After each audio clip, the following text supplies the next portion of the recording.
عن أبي هريرة رضي الله عنه عن النبي صلى الله عليه وسلم قال ليس منا من خبب امرأة على زوجها أو عبدا على سيده رواه أبو داود والنسائي.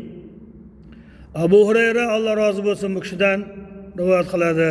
Nabiy sallallohu alayhi vasallam kim bir bilan ayolni yoki xo'ja bilan qulni orasini buzsa bizdan emas dedilar.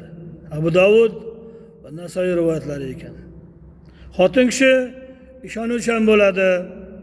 Unga eri haqida bo'lmag'ur gaplarni aytib urushtirib qo'yadigan, bu oilaning buzilishiga sabab bo'ladigan kishilar qanday qilib musulmon bo'lishlari mumkin?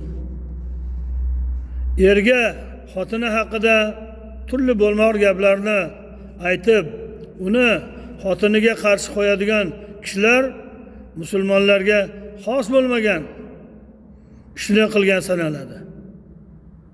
Aksincha, musulmon kishi nima qilib bo'lsa ham xotinning orasini yaxshilashga harakat qilmog'i lozim bo'ladi.